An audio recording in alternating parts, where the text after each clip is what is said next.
ये वीडियो बहुत ज़्यादा इंपॉर्टेंट होने वाला है ICAR JRF PG एग्रोनॉमी के लिए। जितने भी एग्रोनॉमी के एस्पिरेंट्स हैं इस वीडियो को पूरा एंड तक देखेंगे। और इस वीडियो में मैं क्या क्या बताने वाला हूँ पहले ओवर आइडिया आपको दे देता हूँ। इस वीडियो में हम बात करने वाले हैं 2019 के अंदर कौन कौन सी यूनिवर्सिटीज़ थी अवेलेबल आपके लिए, उनकी फ़ीस कितनी थी, सीट मैट्रिक्स के बारे में पहले मैंने एक वीडियो डाल दिया है, तो आई होप आपने वो वीडियो देख लिया होगा। नहीं देखा है तो डिस्क्रिप्शन में लिंक है और आई बटन पर क्लिक करके आप देख सकते हैं। उसके बाद टोटल सीट आपको पता है कितनी सीटें NTS के लिए और JRF के लिए, ठीक है, उसके बारे में हमने बात कर ली। उसके बाद नेक्स्ट मैं डिस्कस करने वाला हूँ आपसे 2019 के कुछ रैंक कार्ड के बारे में, कितने टॉपर्स के आए थे, क्या उनके एवरेज स्कोर थे, क्या उनका परसेंट था 640 के अंदर, क्योंकि पहले 640 का होता है, अभी तो 480 का है, तो ठीक है वो हम बात करेंगे। उस मिनिमम परसेंटेज के बारे में बात करेंगे जो 2019 में कॉलेज मिला था। उसके बाद उसके बेसिस पे हम आगे चीज़ें आपको बताने वाले हैं। बाद नेक्स्ट हमारा बेस है डिफ़िकल्टी लेवल। क्वेश्चन का डिफ़िकल्टी लेवल 2019 और 20 में कैसा था, ये सबसे ज़्यादा मैटर करता है। आपका जो एवरेज स्कोर होगा और जो टॉपर का स्कोर होगा और जो आपका स्कोर है, इन सभी को अफेक्ट करता है। उसके बाद एक और जो फैक्टर है वो मैटर करता है, वो है प्राइवेट कॉलेज के स्टूडेंट्स। पिछले बार बहुत सारे प्राइवेट कॉलेज के स्टूडेंट्स ने एप्लीकेशन फॉर्म भरे थे, अच्छे रैंक भी लिए थे, लेकिन उनको एडमिशन नहीं मिला।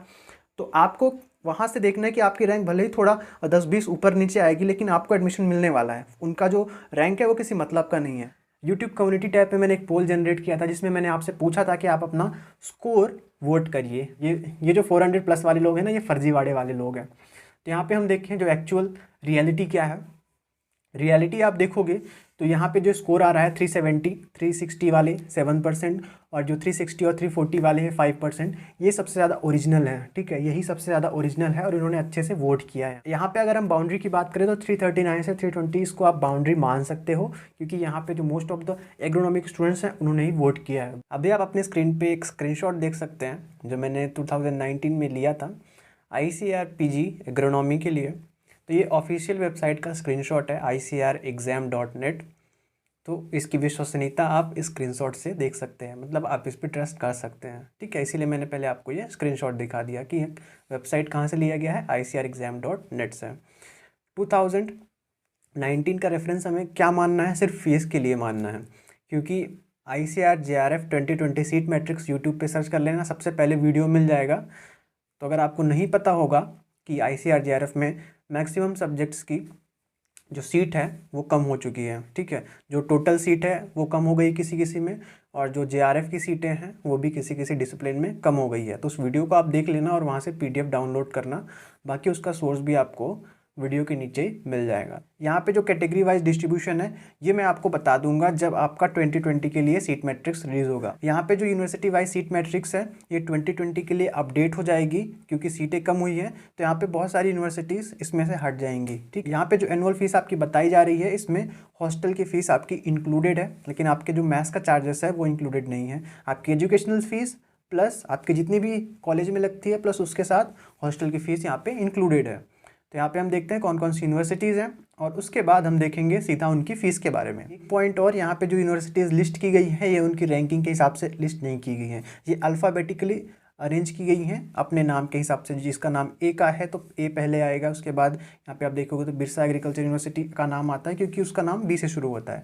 तो आप ऐसा ना माने कि रैंकिंग के हिसाब से इनको अरेंज किया गया है, ये इनकी अल्फ़ाबेट के हिसाब से अरेंज किया गया इनको। मैंने एक वीडियो में आपको डिफरेंस बता दिया था कि ICAR JRF ICAR PG में क्या डिफरेंस होता है। बाकी जो फीस है, फीस आपको बराबर पे करनी पड़ती है, चाहे आप JRF से सीट लें, JRF कोटे से, या आप NTS कोटे से लें, आपको जो फीस है वो वही पे करनी पड़ेगी, कॉलेज जितना बोल रहा है। बाकी आपको जितने भी आगे की प्रोसेस है, कैसे सिलेक्शन होगा JRF की शीटों में, और हमें कैसे पता चलेगा कि हम उसके लिए सेलेक्ट हुए हैं या नहीं हुए हैं, उन सब के लिए मैं आगे आपको वीडियो के माध्यम से बता दूंगा। तो मेक श्योर आप चैनल पे नए हैं तो सब्सक्राइब करके रखें ताकि आपसे नोटिफिकेशन मिस ना हो, और बेल आइकन प्रेस कर लें। यहाँ पे हम देखें तो आनंद एग्रीकल्चरल यूनिवर्सिटी आनंद की जो फीस है 31,900 रुपीज़। फिर उसके बाद Acharya NG Ranga agricultural university 44,140 rupees. Assam agricultural university Jorhat Assam 33,470 rupees. फिर नेक्स्ट यूनिवर्सिटी है BAU Ranchi 12,000 rupees. BAU Sabour 11,620 rupees. BHU 7,866 rupees. CAU Imphal 17,300 rupees. Next university है Chandrashekhar Azad university of agriculture and technology Kanpur 74,650 rupees. Next university है RPCAU Pusa Samastipur Bihar 22,050 rupees. GB Pant university of agriculture and technology 50,502 rupees. IRI Jharkhand 9,200 rupees. IRI new Delhi 9,200 rupees. Next हम बात करते हैं Junagadh agriculture university 39,500। तो यहाँ पे IRI की फ़ीस आप देख रहे होंगे हर जगह कॉमन ही है। IRI असम में भी है। नेक्स्ट हम देख लेते हैं JNKV Jabalpur 32,910 rupees. KAU Thrissur Kerala 68,060 rupees. MPUAT Udaipur 52,520 rupees. Next है Nagaland university Sasaram Medziphema 19,990 rupees. Next university है OUAT 48,400 रुपीज़। नेक्स्ट यूनिवर्सिटी है PAU लुधियाना 90,390 रुपीज़। नेक्स्ट है PGT SAU 41,300 rupees. RLB CAU Jhansi 17,350 rupees. Next है SKN जोबनेर, इसकी यूनिवर्सिटी की फ़ीस है वो है 45,000। SKRAU बीकानेर की हम बात करें तो 50,000 यहाँ पे फ़ीस है। शेर कश्मीर श्रीनगर यूनिवर्सिटी की बात करें तो 36,650। Sardar Vallabhbhai Patel university of agriculture and technology Modipuram review आ गया इसका रिव्यू जरूर देख लीजिएगा 74,650 rupees. University of agriculture and horticultural science Shivamogga Karnataka 55,515 rupees. US Bangalore 68,160 rupees. IRI Assam 9,200 rupees. जैसा कि मैंने बताया था कि सभी IRI जितने भी हैं तीनों इन सभी की फ़ीस सेम रहती है। Navsari agriculture university 39,200 rupees. ICR NDRI Karnal 17,200 rupees. Sher Kashmir Jammu university की 61,183 rupees. BCKV Mohanpur West Bengal 24,600 rupees. SDAU Dantiwada Gujarat 31,900। US Dharwad Karnataka 60,780 rupees. CCS HAU Hisar 17,755 rupees. MPKV Rahuri Maharashtra के अंदर 46,800 rupees. CSK HPKV Palampur Himachal Pradesh 64,826 rupees. VNM KKV Parbhani 48,800 Maharashtra के अंदर है ये। उसके बाद UBKV West Bengal coach Bihar में 24,000 रुपीज़। नेक्स्ट है PDKV अकोला 40,000 रुपीज़। नेक्स्ट है AU जोधपुर 18,790 रुपीज़। उसके बाद नेक्स्ट है IGKV रायपुर छत्तीसगढ़ के अंदर 22,410 रुपीज़। नेक्स्ट है BSKKV डापोली महाराष्ट्र के अंदर 50,486 रुपीज़। तो ये हमने बात कर ली ऑल इंडिया के अंदर जितनी भी एग्रीकल्चरल यूनिवर्सिटीज़ थी ICR PG JRF एग्रोनॉमी में, ठीक है।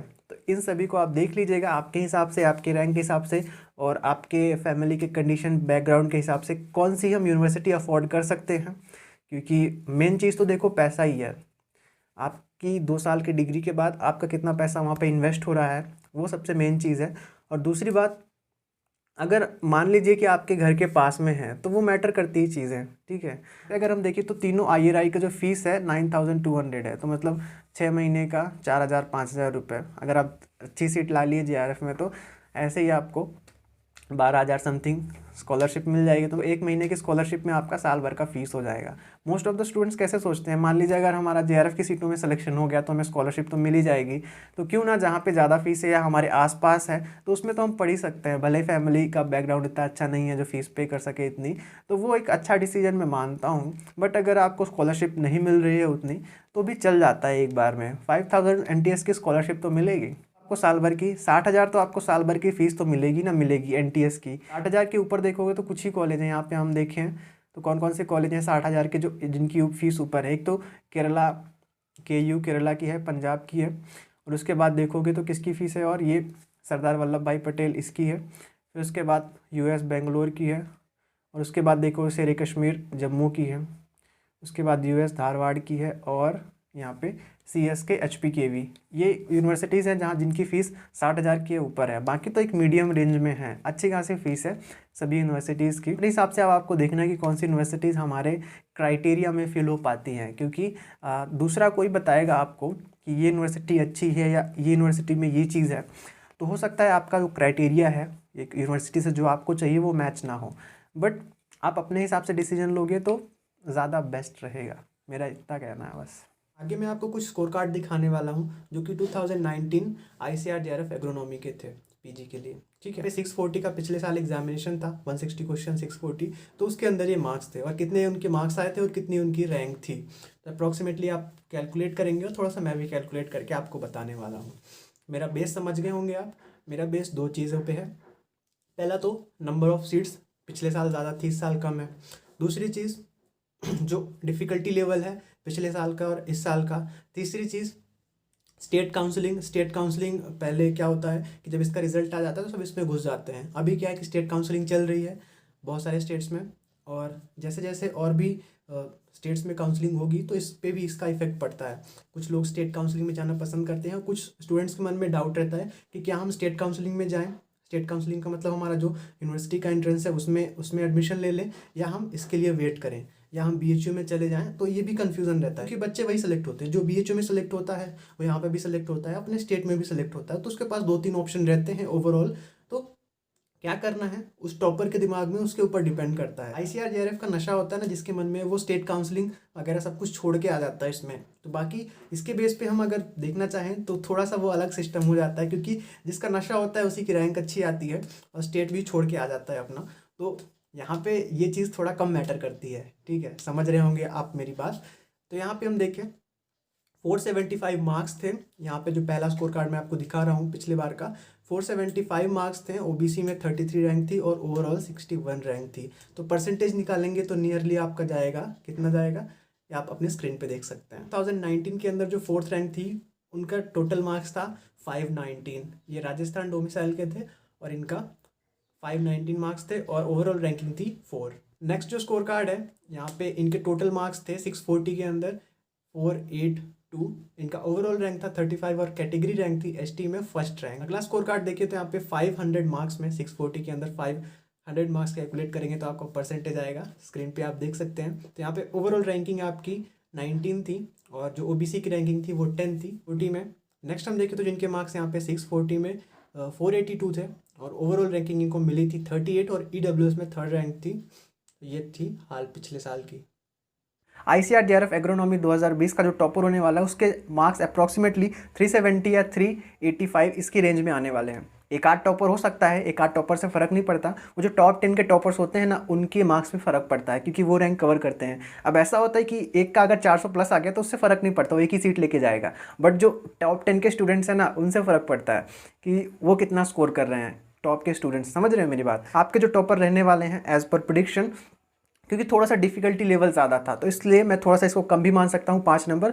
तो प्लस माइनस आप 370 to 385 इस रेंज में ले सकते हो। यहाँ से थोड़ा सा प्लस माइनस कर लेना क्योंकि क्वेश्चन डिफ़िकल्ट थे, आपको भी पता है और हमने रिव्यू वीडियो भी बनाया था कैसे रिएक्शंस थे। एक बात और, ये जो मैं स्कोर आपको बता रहा हूँ ये आपकी फाइनल आंसर की के बाद आपको मैच करना है। अभी क्या है कि बहुत सारे जो आपके आंसर की हैं वो गलत हैं तो वो आपको हटा देने हैं और उनको ऐड कर लेना है, ठीक है, क्योंकि जो फाइनल आंसर की आएगी उसके बाद आपको ये मैच करना है कि हमारे इतने मार्क्स आ रहे हैं या नहीं आ रहे हैं। 15 से 20 नंबर संभावनाएं हैं आपके मार्क्स बढ़ेंगे, ठीक है। तो जो फाइनल आंसर की होगी उससे मिलाइएगा। अभी क्या है कि आपके मार्क्स बढ़ने वाले हैं, आप इतने में ही बोलोगे कि हाँ इतना इतना आ रहा है, तो ऐसा नहीं है। फाइनल से मिलाना जो भी होगा। जब आईसीआर जेआरएफ एग्रोनॉमी में 218 सीट रहती थी तो आप एक्सपेक्ट कर सकते थे कि हमें 240 250 ओवरऑल रैंक तक हमें यूनिवर्सिटी मिल जाएगी। बट अभी क्या है 158 सीट्स हैं, टीएस बेंड्री को भी मैं यहाँ पे इंक्लूड कर रहा हूँ। तो 158 सीट में आप कितना एक्सपेक्ट करना चाहोगे? यहाँ पे मैं बात कर रहा हूँ केवल जनरल ओबीसी और ईडब्ल्यूएस कैंडिडेट्स के लिए, ठीक है। तो 158 सीट्स हैं तो आप कहाँ तक जा सकते हो जिनकी ओवरऑल रैंकिंग करीब करीब आप मान लो 180 190 तक होगी, उनको आराम से यहाँ पे कॉलेजेस मिलने वाले हैं। सबसे जो सेफ स्कोर है 350 के आसपास वाला जो स्कोर है उसको पकड़ के रखना। यहाँ पे आपका जो रैंक है 160 के आसपास 170 के आसपास आ जाएगा, ठीक है। और ये कट ऑफ के बाद जब फाइनल आपका अलॉटमेंट होगा ना उसके बाद भी ये वीडियो देख सकते हो। उसके बाद जो 330 और 345 के बीच में आ रहे हैं जिनके मार्क्स, उनको वेट करना चाहिए। यहाँ पे अनएक्सपेक्टेड चीज़ें होती हैं, बहुत सारे फैक्टर्स होते हैं, जब वो फैक्टर्स काम करने लगते हैं तो आपको कॉलेजेस मिलने की संभावनाएं होती हैं। इसलिए मैं बोल रहा हूँ यहाँ पे अनएक्सपेक्टेड इसको जोन में मैंने रखा है 330 345। तो एससी और एसटी कैंडिडेट्स 270 प्लस माइनस 20 तक अपने सिलेक्शन की एक्सपेक्टेशन कर सकते हैं। और रैंक की मैं बात करूँ तो रैंक आपकी कहीं तक भी जा सकती है। कहीं तक का मतलब है कि आपका जो सिलेक्शन है 370 ओवरऑल रैंकिंग पे भी हो सकता है, 400 पे भी हो सकता है। ये डिपेंड करता है कि सीटें कहाँ पे कितनी खाली हैं और लास्ट राउंड की काउंसलिंग तक कहाँ पे आपकी रैंक बैठती है। कहाँ तक जाती है, किस कॉलेज में खाली रहती है। अगर आपका ओवरऑल स्कोर 200 से ज़्यादा है तो आपको कैटेगरी में वेट करना चाहिए। जो स्टूडेंट्स अंडर प्रिविलेज स्टेट से बिलोंग करते हैं उनको भी रिजर्वेशन का फ़ायदा मिलता है, और अगर वो SC/ST हैं तो और भी कम मार्क्स में उनका हो जाता है। आप 200 मार्क्स तक एक्सपेक्ट कर सकते हैं। फिज़िकली चैलेंज स्टूडेंट्स की हम बात करें तो उनके लिए भी आप इससे कम मार्क्स में भी मतलब 200 से कम मार्क्स में भी उनके सिलेक्शन के चांसेस रहते हैं लास्ट राउंड तक में, और उससे भी कम अवेलेबिलिटी ऑफ सीट्स यहाँ पे सबसे ज़्यादा मैटर करती है। इस वीडियो में इतना ही। आशा करता हूँ आपको वीडियो पसंद आया होगा। पसंद आया तो लाइक कर देना, शेयर कर देना अपने एग्रोनॉमी के डिस्कशन ग्रुप्स में। जितने भी आपके डिस्कशन ग्रुप बना के रखे हैं आपने, तो उनमें ज़रूर शेयर कर देना। जितने भी स्टूडेंट्स अदर मेजर ग्रुप्स के हैं वो इस वीडियो को लाइक करें, तभी आपके लिए वीडियोस बन पाएंगे। अदरवाइज़ मेरे लिए वीडियो बना पाना बहुत ज़्यादा मुश्किल हो जाएगा। इस सीरीज़ में अगर आपने अच्छा सपोर्ट दिखाया तो अदर मेजर सब्जेक्ट ग्रुप्स के लिए भी आपके ऐसे वीडियोस बनेंगे। तो आपके व्यूज़ मैटर नहीं करते हैं। आप अगर देख रहे हो और लाइक किया है आपने, आपका लाइक या आपकी लाइक की बात कर रहा हूँ, तो अगर आपने लाइक किया है तो नेक्स्ट वीडियोस भी आएंगे आपके लिए। बहुत अच्छे अच्छे वीडियोस, क्वालिटी वाले वीडियोस आएंगे, ऐसे हवाबाजी नहीं, एक बेस पे, जो बेस आपको समझ में आ जाए, जो बेस मैं समझाना चाहता हूँ।